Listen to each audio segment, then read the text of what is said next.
Assalamualaikum warahmatullahi wabarakatuh, ibu-ibu semuanya. Waalaikumsalam warahmatullahi wabarakatuh. Gimana kabarnya? Sehat pada hari ini, ibu-ibu? Alhamdulillah. Alhamdulillah sehat, Bu. Masih semangat ya, kita sekarang hari ke-6, masih ada 4 hari lagi. Mudah-mudahan kita bisa melaksanakannya sampai akhir ya, program sekolah penggerak ini. Amin. Sudah hadir semuanya ya hari ini pesertanya? Sudah, Bu. Sudah, oke. Sebelum kita mulai kegiatan hari ini, mari kita baca basmalah bersama-sama agar menambah keberkahan dari kegiatan kita hari ini. Bismillahirrahmanirrahim. Bismillahirrahmanirrahim.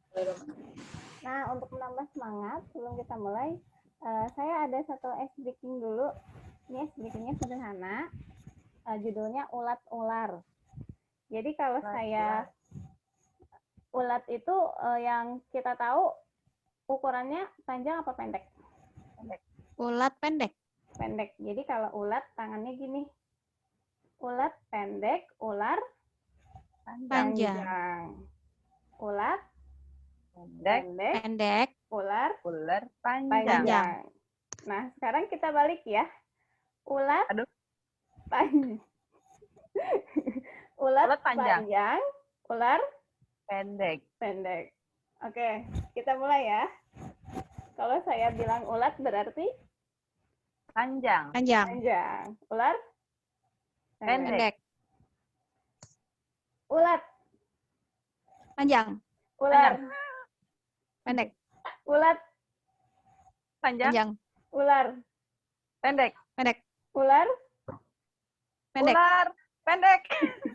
Jangan untuk kita masih malam tapi berusaha fokus ini ya. Sudah malam tapi berusaha fokus tuh. Luar biasa ibu-ibu. Nah, sebelumnya kita sudah belajar tentang modul pembelajaran ya. Kira-kira menurut ibu-ibu semuanya ada hal baru tidak yang kita dapat setelah mempelajari modul pembelajaran? Ada yang mau menyampaikan tanggapannya? Saya, Bu. Silakan Bu Dini. Ya, kalau yang sudah dipelajari ya, Bu, ya, kemarin ternyata kalau saya lihat modul ajar itu lebih lengkap ya. Betul. Jadi sudah tersusun dengan baik dari awal sampai akhir bentuk pelajaran seperti apa gitu. Jadi lebih lengkap dari SPP yang biasa kita buat sebelumnya. Iya. Jadi memang itu hal baru ya, modul ajar versi sekarang gitu ya, versi kurikulum baru. Seperti itu, mudah-mudahan dengan modul ajar ini memudahkan kita untuk mengajar maupun anak-anak dalam proses pembelajaran akan lebih tertantang lagi. Nah, hari ini kita akan mempelajari kita akan sama-sama belajar dan sharing ya tentang asesmen ibu-ibu semuanya. Saya izin share screen ya ibu-ibu.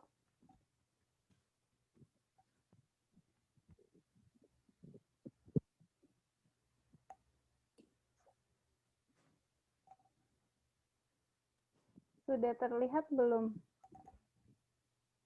Sudah muncul tampilannya? Sudah ada.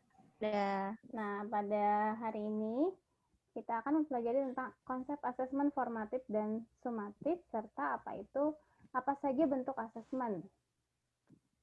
Nah, asesmen yang kita tahu, kita pasti sudah melakukan penilaian. Pasti kan ya, setiap pembelajaran itu pasti kita melakukan penilaian sebagai seorang pengajar. Nah, asesmen ini terbagi menjadi fungsinya terbagi menjadi 3. Yang pertama adalah asesmen as learning, yaitu sebagai refleksi proses pembelajaran. Asesmen for learning, yaitu asesmen untuk perbaikan proses pembelajaran. Dan yang ketiga adalah asesmen of learning, yaitu asesmen sebagai evaluasi pada akhir proses pembelajaran. Nah, asesmen sendiri yang sering sekali kita gunakan yaitu ada asesmen formatif dan sumatif ya, jadi terbagi menjadi 2. Sebenarnya terbagi menjadi 3 ya, dengan asesmen diagnostik. Tapi itu hanya di awal saja. Nah, yang Bapak Ibu tahu, apa bedanya asesmen formatif dan sumatif? ada yang mau memberi penjelasan? Saya, Bu, kalau sumatif itu yang seperti penilaian akhir semester ya, Bu. Kalau formatif itu yang penilaian harian. Iya, betul sekali Bu Rini. Nah, itu salah satu contoh ya, asesmen sumatif tadi yang dijelaskan Bu Rini, PAT gitu ya. Kalau formatif harian. Nah, ternyata ada banyak lagi nanti bentuk asesmen, nanti akan kita bahas. Nah, ini apa bedanya asesmen formatif dan sumatif? Ternyata asesmen formatif ini merupakan metode evaluasi yang dilakukan untuk evaluasi proses pemahaman murid, kebutuhan pembelajaran, dan kemajuan akademik selama pembelajaran. Sedangkan asesmen sumatif yaitu metode evaluasi yang dilakukan di akhir pembelajaran. Nah, itu juga perbedaannya. Kemudian, asesmen formatif mampu memantau pembelajaran murid dan memberi umpan balik yang berkala dan berkelanjutan. Nah, sedangkan asesmen sumatif seringkali memiliki taruhan tinggi karena berpengaruh terhadap nilai akhir murid, sehingga sering diprioritaskan murid daripada asesmen formatif.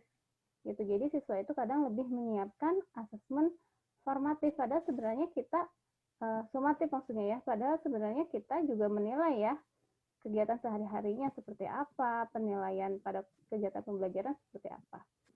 Bagi murid, asesmen formatif berfungsi membantu murid mengidentifikasi kekuatan dan aspek yang perlu dikembangkan. Bagi guru dan sekolah, asesmen formatif berfungsi memberikan informasi mengenai tantangan apa saja yang dihadapi murid dalam proses pembelajaran proyek, sehingga dukungan yang memadai dapat diberikan. Nah, kemudian asesmen formatif dapat diberikan oleh guru, teman, atau diri sendiri. Jadi, sangat beragam sekali ya asesmen formatif ini. Sementara asesmen sumatif merupakan umpan balik dari asesmen hasil akhir. Ini dapat digunakan untuk mengukur perkembangan murid untuk membantu guru dan sekolah merancang aktivitas mereka untuk proyek selanjutnya. Nah ini ada suatu timbangan ya, yaitu yang sebelah kiri ini kita lihat kondisi saat ini. Sedangkan yang sebelah kanan kita lihat gambar harapan dengan adanya kurikulum baru. Kira-kira apa yang bisa Ibu tangkap dari kedua gambar ini? Ada yang mau memberikan penjelasan atau pendapatnya? Bu Arum mungkin? Gimana Bu? Jadi kan kondisi saat ini kita masih lebih banyak assessment of learning ya. Betul. Sementara lebih banyak assessment for learning dan assessment as learning. Maaf. Jadi assessment of learning-nya kurang gitu ya. Jadi assessment of learning-nya paling dominan dilakukan oleh guru. Sementara diharapkan dengan kurikulum baru kita mengutamakan assessment as learning dan assessment for learning. Betul. Jadi kita nanti akan ada penilaian dari sesama siswa dan tidak dominan dilakukan oleh guru saja seperti itu. Iya, betul. Dari banyak assessment, dari banyak. Dari banyak jenis assessment ya. Betul. Jadi kondisi saat ini itu asesmen yang paling banyak digunakan adalah assessment of learning, sementara proporsi dari assessment for learning dan assessment as learning tidak terlalu banyak. Jadi harapannya nanti justru dibalik ya. Seperti ini piramidanya ya. Jadi yang paling banyak itu adalah diharapkan yaitu yang paling bawah ya. As learning, kemudian for learning, dan di akhir itu of learning porsinya tidak terlalu besar. Nah, apa sih tujuannya? Kenapa kita harus mengubah paradigma penilaian tersebut? Yaitu untuk mengubah paradigma belajar yang menitik beratkan pada nilai menjadi belajar yang menitik beratkan pada proses. Jadi kita jangan terpacu, jangan fokus pada nilai akhir, tapi justru prosesnya pun harus kita prosesnya pun itu pasti guru-guru juga menilai pada saat proses pembelajaran. Jika ketergantungan pada asesmen sumatif, maka terjadi dengan umpan balik yang sedikit, maka dapat menghambat proses murid untuk mengalami pengetahuan. Jadi murid itu hanya fokus pada nanti bisa mengerjakan soal, dapat nilai yang bagus gitu. Prosesnya tidak terlalu serius dalam mengikuti kegiatan pembelajaran. Nah, sekarang kita akan mengenal bentuk asesmen. Nah, ini pasti kita sudah sering ya melakukan asesmen di sekolah, di kelas. Yang pertama, contoh asesmen tidak tertulis, yaitu ada diskusi kelas, ada drama, kemudian ada membuat produk, kemudian ada presentasi, kemudian ada tes lisan. Jadi ini bentuknya itu tidak tertulis, tapi tetap kita melakukan penilaian gitu. Kalau diskusi kelas berarti nanti yang dinilai bagaimana anak menanggapi, bagaimana anak menghargai pendapat orang lain. Kalau drama, ini biasanya mengembangkan kemampuan seni peran dan berkomunikasi murid. Nah, kalau produk, nah ini biasanya mengembangkan kreativitas. Nanti di akhir akan dihasilkan suatu produk. Kalau presentasi, mengembangkan kemampuan komunikasi juga, dan kemudian mendorong murid untuk memahami topik presentasi dengan mendalam. Jadi pasti sebelum presentasi akan memahami dulu topik-topiknya sebelum dia mempresentasikan. Nah, kalau ini yang paling sering ya, tapi cukup makan waktu banyak, yaitu tes lisan. Misalnya tanya jawab. Nah, kemudian contoh bentuk asesmen tertulis. Yang pertama refleksi. Kemudian ada jurnal, kemudian ada esai, kemudian ada poster, dan kemudian ada terakhir tes tertulis. Nah, saya minta sekarang ibu-ibu akan saya bagi menjadi 2 kelompok. Yang pertama kelompok 1 Bu Rini dan Bu Dini, kelompok 2 Bu Nur Aini Septianingrum sama Bu Lina. Nah, silahkan ibu-ibu berkelompok menganalisis asesmen apa saja yang sering dilakukan dalam proses penilaian di kelas. Dari ini ada 10 ya, yang baik yang tertulis maupun tidak tertulis. Ada 10 asesmen yang paling sering kira-kira yang mana, dan yang paling jarang kira-kira apa. Sertakan alasannya kenapa jarang dilaksanakan asesmen tersebut. Mungkin seperti itu sudah jelas ininya ya. Yang kita lakukan ya Bu ya. Ya, Bu. Kita lakukan ya. Betul. Yang sering dan paling sering dan paling jarang. Jarang. Paling sering dan paling jarang.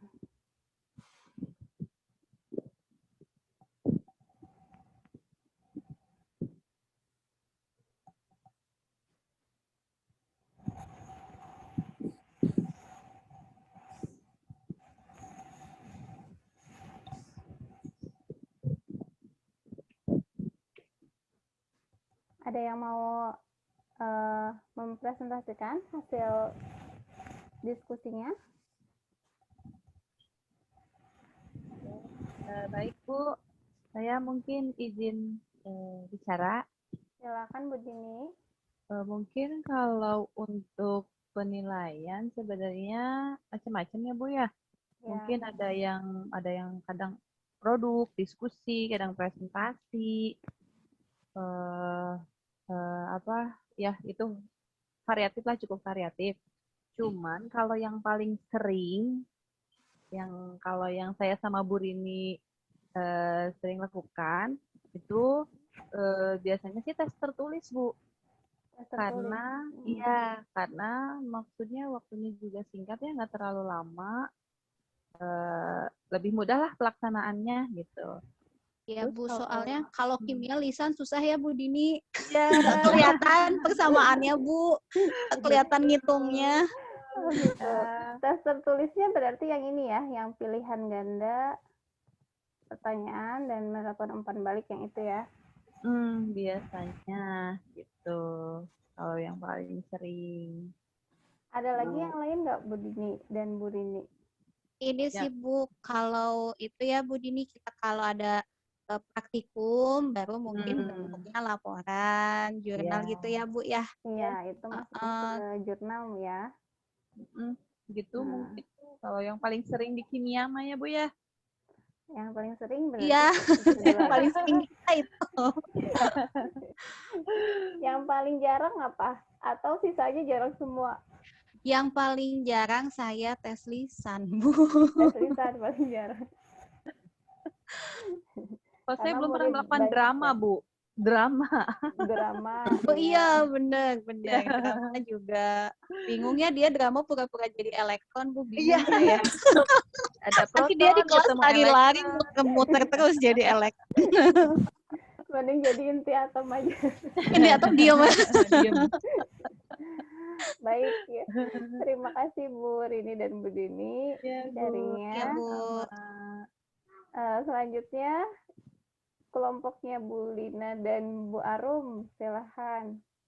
Ya baik Bu, berdasarkan diskusi kelompok kami, sama untuk saat ini tes yang paling sering dilakukan adalah tes tertulis ya Bu ya, sama karena saya mata pelajarannya fisika gitu ya. Saya lebih sering tesnya tertulis gitu, dan laporan kalau misalnya praktikum. Nah, untuk Bu Lina, karena beliau biologi, ada juga presentasi, kemudian tes lisan juga, tanya jawab untuk mengonfirmasi pemahaman murid gitu. Yang paling jarang apa Bu Lina ya? Drama pasti jarang lah. Drama iya jarang. Kalau saya tes tulis tuh sukanya kalau biologi tuh suka ulangan ketok gitu, Bu.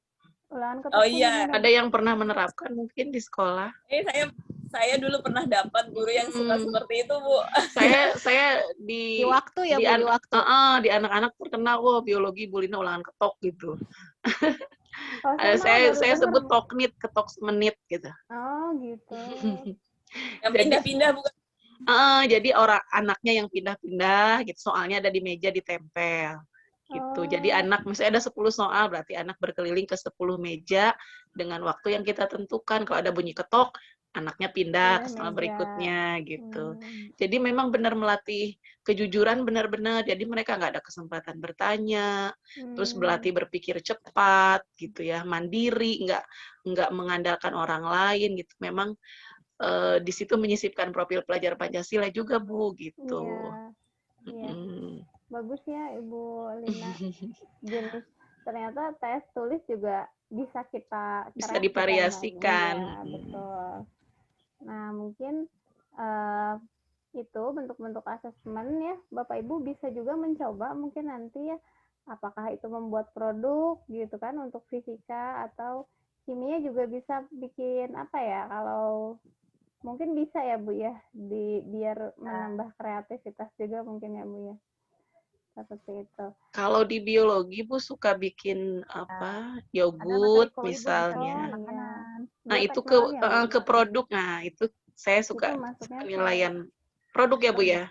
Produk, betul. Si produk yogurtnya tempe, yogurt biasanya kan dinilai hasilnya, tapi kalau laporannya bisa ke mana tuh Bu ya? Kan ada laporannya juga. Jurnal ya. Atau esai, iya. Iya. Iya, seperti itu. Baik, Bapak Ibu, terima kasih sharingnya. Ada yang mau ditanyakan sampai materi bentuk asesmen ini? Kalau tidak, cukup jelas ya. Alhamdulillah. Saya ada sedikit koneksi antar materi juga ini. Seperti sesi sebelumnya ya. Nah, nanti Bapak Ibu langsung jawab aja. Kira-kira ini bentuk asesmen yang mana? Nah, mulai yang pertama. Terlihat tidak Bapak Ibu? Terlihat Bu, terlihat. Nah, mengasah keterampilan menulis akademis murid seperti mengembangkan argumen, menyajikan bukti, mencari sumber terpercaya untuk mendukung argumen, dan menggunakan referensi dengan tepat. Ini yang mana kira-kira? Esai? Apa ya? Esai bukan Bu? Betul sekali Bu Arum. Yang kedua, mengembangkan kemampuan berkomunikasi, mendorong murid untuk memahami topik presentasi dengan mendalam. Ini mah presentasi, betul. Udah ada presentasinya. Selanjutnya, membuat model miniatur 3 dimensi atau produk. Yang terakhir, mengembangkan kemampuan Itu yang tadi kita jarang pakai. Nah, ini yang paling jarang. Kita jarang drama ya. Drama ya.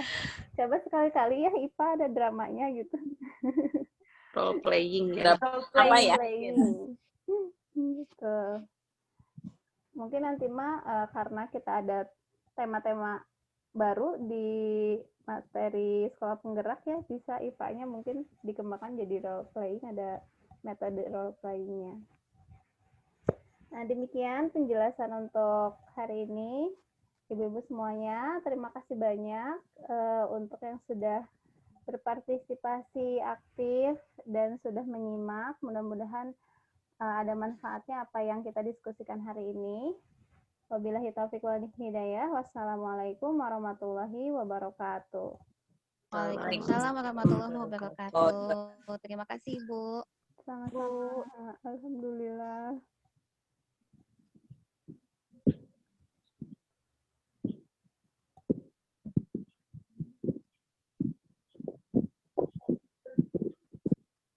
Ini stopnya gimana ya? Stop share dulu ya? Ya, stop share.